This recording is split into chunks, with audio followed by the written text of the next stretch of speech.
पूरी लद्दाखी आवाम जंतर मंतर पे हाजिर थी। कई टॉक्स हमारी होम मिनिस्ट्री के साथ हो चुकी है इन डिमांड्स को लेकर।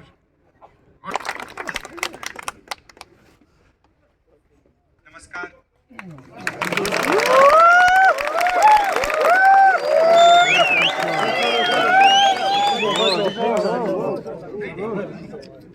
कैसे आप?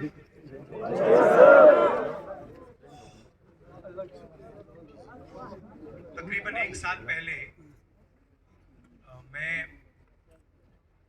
कन्याकुमारी से श्रीनगर तक चला था। भारत जोड़ो यात्रा आपने देखी थी वो? तो देश में पिछले कुछ सालों से काफी नफरत, हिंसा फैलाई जा रही है,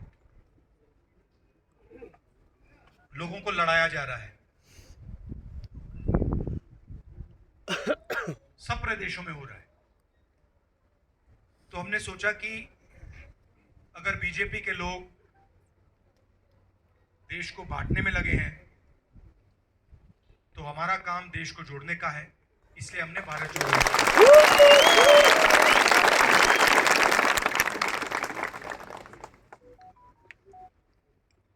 तकरीबन 140 दिन लगे और 4000 किलोमीटर हम चले। तमिलनाडु, केरला, कर्नाटक, महाराष्ट्र, मध्य प्रदेश, राजस्थान, दिल्ली, उत्तर प्रदेश, कश्मीर, पंजाब। उस समय मैंने सोचा था कि लद्दाख भी आना चाहिए। तो मेरा प्लान था कि हम जनवरी में खत्म श्रीनगर पहुंचने के बाद लद्दाख आए, मगर प्रॉब्लम हो गई थी, बर्फ थी, ठंड का समय था, तो एडमिनिस्ट्रेशन ने हमें उस समय अलाउ नहीं किया, तो वहाँ हमने यात्रा समाप्त की। तो अब मैंने सोचा कि जो मैं नहीं कर पाया उसको अब जाके पूरा कर दूं। मेरा भी नहीं चले हैं और शायद रजनी जी शायद आपको प्रोग्राम बनाना चाहिए। जो लोकतंत्र में आपकी जो आवाज होनी चाहिए और जो यहाँ आपके फंड्स आते हैं उनके डिसीजंस कौन ले, वो सवाल है। आजकल निर्णय ब्यूरोक्रेसी ले रही है, लद्दाख की जनता नहीं ले रही है। तो ये मुद्दा शायद सबसे बड़ा है। दूसरा मुद्दा, युवा कहते हैं कि बेरोजगारी बढ़ती जा रही है, शायद यहाँ भी वही मुद्दा होगा, महंगाई का मुद्दा है। तो मैं आपकी भी बात सुनना चाहता हूँ। आप जो आपके दिल में है रखिए, अगर मुझसे आपके पास 1-2 सवाल हो पूछ लीजिए, मगर मैं आपसे सिर्फ ये कहना चाहता हूँ कि शायद लद्दाख से सुंदर जगह हिंदुस्तान में नहीं।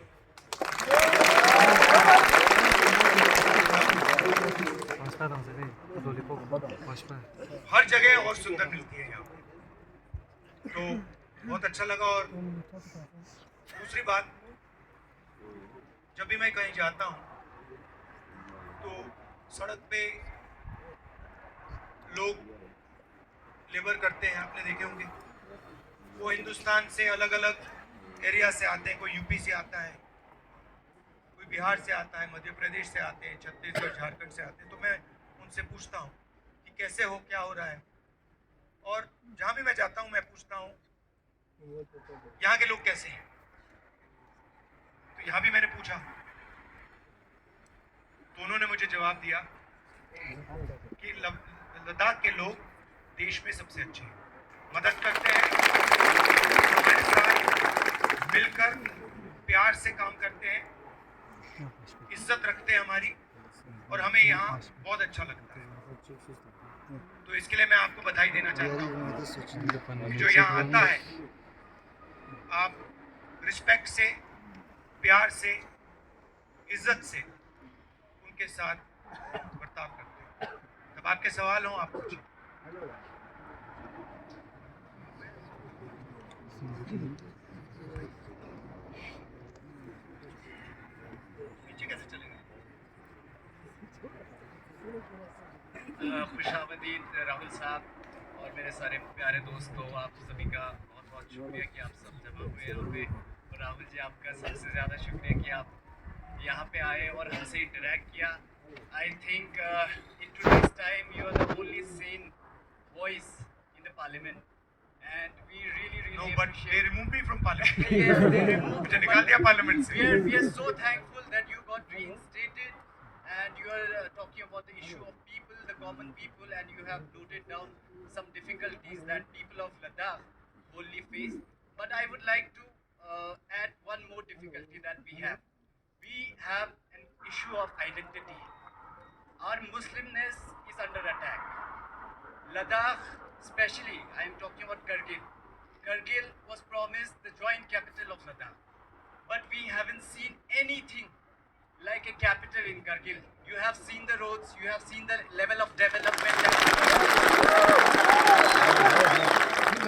You have seen the level of development that is going around. It is totally haphazard development, unplanned, ruthless. You know, it's just like it's a gimmick. It's a foul play that is happening with people of Kargil.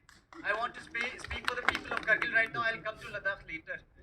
And we have seen our Muslimness, the identity we hold very dearly. We are very proud to be Kargili. We are very proud to be Muslim. Equally proud. We hold our identity very, very strongly, and it's extremely dear to us.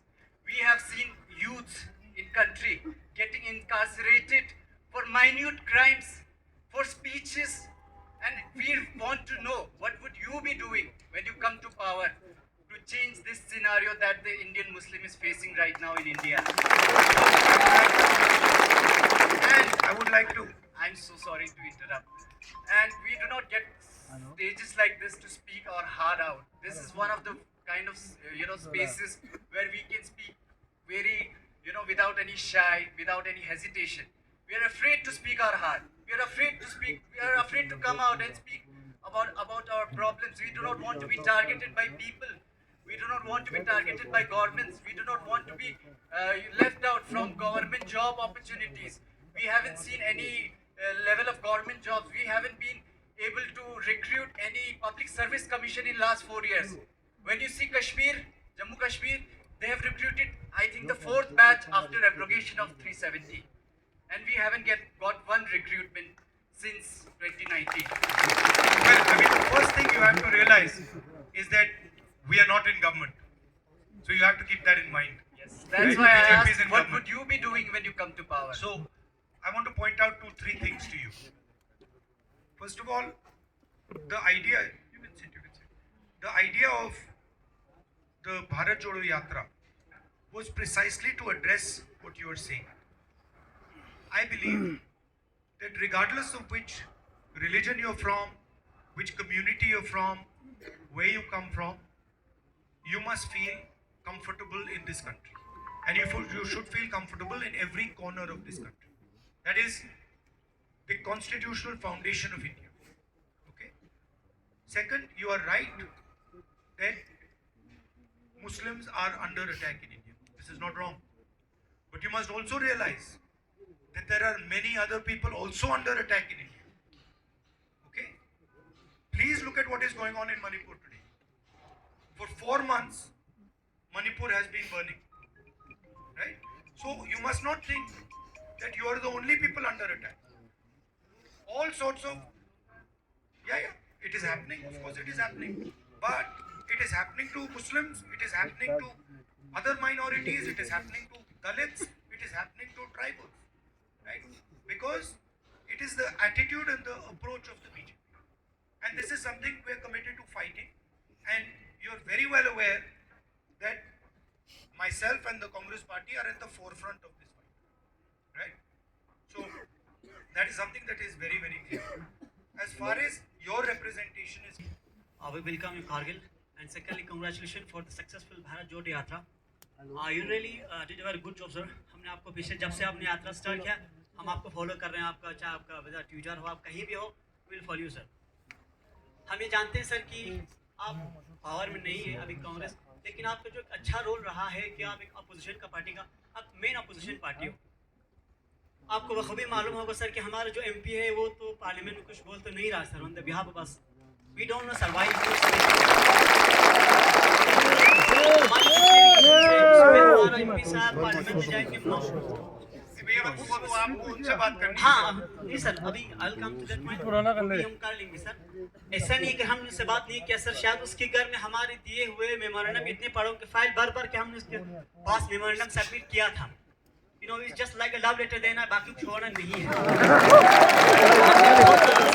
कोशिश किया था बात करने का sir, no come to the point. Elect तो आपने किया ना, बस यही तो सबसे इलेक्ट बड़ा, मैंने तो नहीं किया। सर यही तो सबसे बड़ा गुनाह हो गया सर। इलेक्ट तो आपने किया, हाँ सर, सबसे और बड़ा आप गुनाह। शिकायत लगा रहे हो।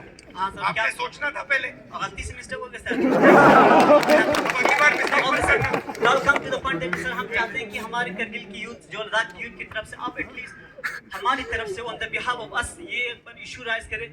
सर आपने कहा कि नेशनल लेवल पे ये अनएम्प्लॉयमेंट यूथ का इशू है, नेशनल लेवल पे समथिंग एल्स सर। पिछले जब से हम इस स्टेट से अलग हो गए तब से हमने जो मुश्किलात, आपको शायद डाटा मिल जाएगा कि लास्ट 2019-22 में हमारा जो एम्प्लॉयमेंट रेशो सबसे आगे चला गया था हमारे लद्दाख का।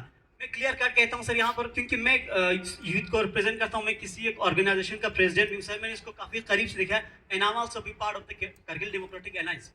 इसमें आपको बताते चलें सर, हम आपसे क्या चाहते हैं, हम ये चाहते हैं कि हमारे जितने भी इश्यूज हैं, स्पेशली जो जब से हम 4 साल में हमने जो मुश्किलात जो हमारे इस यूथ ने फेस किया सर, जो हम अनएम्प्लॉय यूथ ने फेस किया, शायद कोई भी पॉलिटिशियन, कोई भी गवर्नमेंट किसी ने फेस नहीं किया।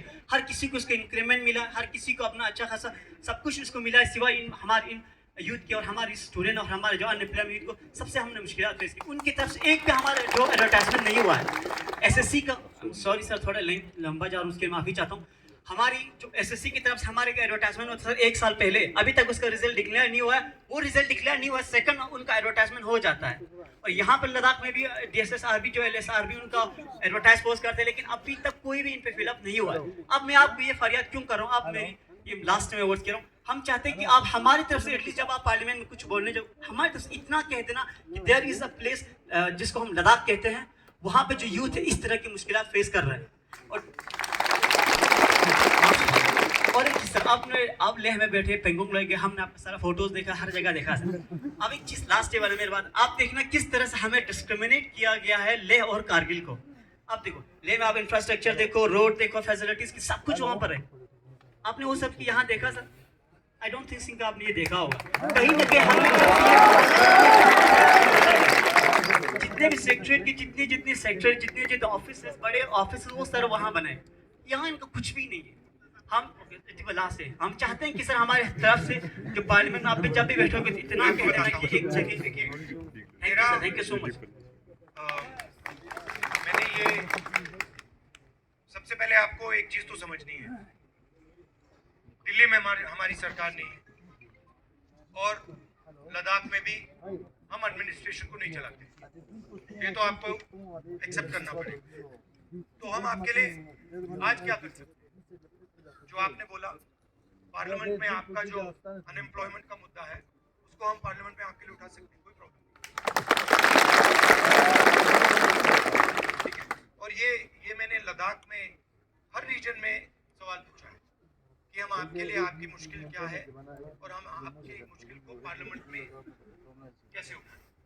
तो खुशी से मैं जो आपकी यहाँ की लोकल इश्यूज है, अनएम्प्लॉयमेंट की इशू है, खुशी से मैं पार्लियामेंट में उसको रेज कर सकता हूँ, मैं रेज कर सकता हूँ, हमारे दूसरे एमपीज भी रेज कर सकते हैं।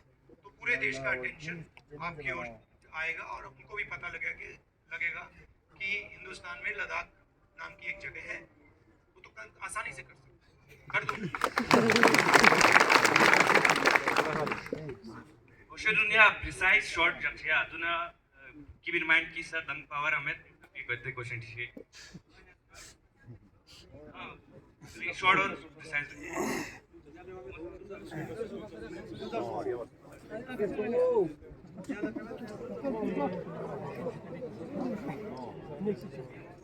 गर्ल्स से भी पूछवाओ ना, आपको पीछे नहीं छोड़ सकते। अच्छा, अगर पूछना नहीं चाहते हैं, जो कुछ बोलना चाहती है बोल दीजिए। Hello Rahul sir. नमस्कार। Namaskar. I'm here just to have a glimpse of you. और मुझे मतलब I'm not a youth. Mask लगा के आई हूँ सिर्फ आपको देखने के लिए। Thank you.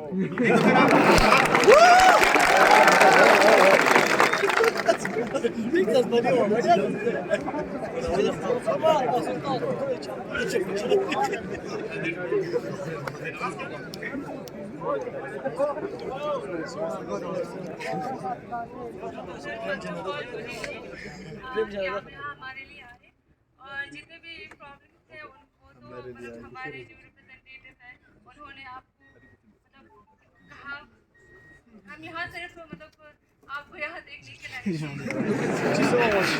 बाकी प्रॉब्लम तो उन्होंने तो अपने बारे में बताइए आप।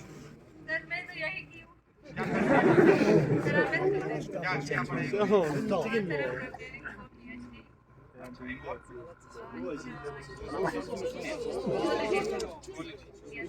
एंड सब्जेक्ट क्या है एग्जैक्ट? टॉपिक क्या है PhD का? I am interested in fisheries ecology. How come? That's it. क्यों? Why are you interested in fisheries? Because I'm interested in. Yeah. And what do you want to do afterwards? Afterwards, I want a service for my people of Kargil. And sir आपको तो मुझे बता दें यहाँ पे employment की बहुत बड़ी issue है. So please थोड़ा इनको consider करें. बिल्कुल करेंगे। Thank you sir. And I'm so happy to see you here personally. Thank you so much. And thank you for coming. And you spoke very well.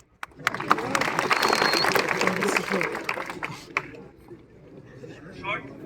Welcome, sir.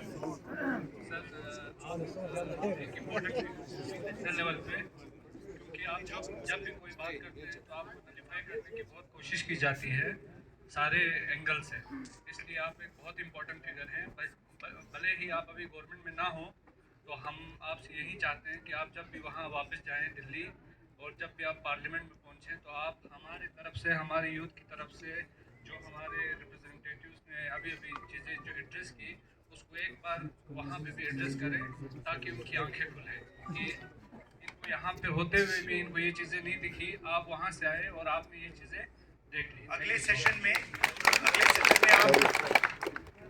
आप TV पे नहीं देख पाओगे क्योंकि वो जब मैं बोलता हूँ वो टीवी बंद कर देते हैं।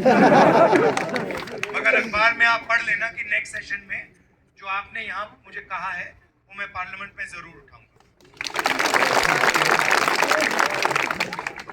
Good afternoon sir, Rahul sir, आपके यहाँ आने का बहुत बहुत धन्यवाद सर। सबसे पहले तो मैं आपको अपनी तरफ से मैं पूरा behalf of the Kargil youth I would like to congratulate you.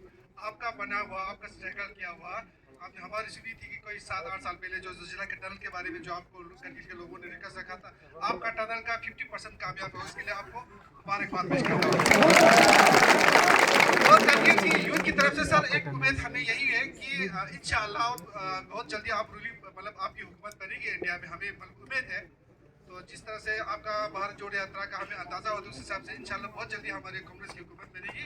तो हमारे कल की तरफ से दूसरी हमारे आपको रिक्वेस्ट ये है कि हमारे जो एयरपोर्ट का मसला जो सदी 200-300 साल से कुछ तो गुजर गए,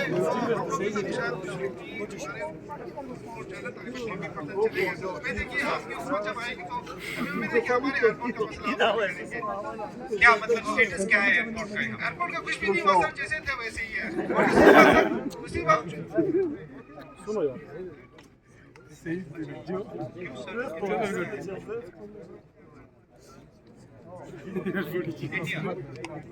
सर प्रोपेलर प्लेन का है। जी सर, जी सर, आप लोग आए भी थे एक बार, तौर से कुछ छोटा सा जहाज लेके आए थे उसके बाद दोबारा कोई कुछ आया भी था।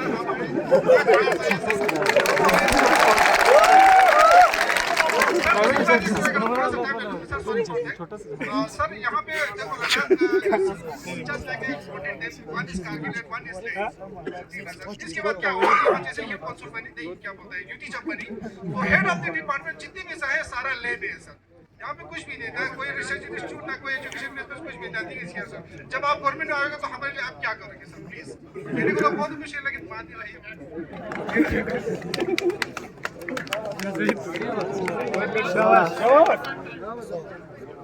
Sir, we are very happy to see here.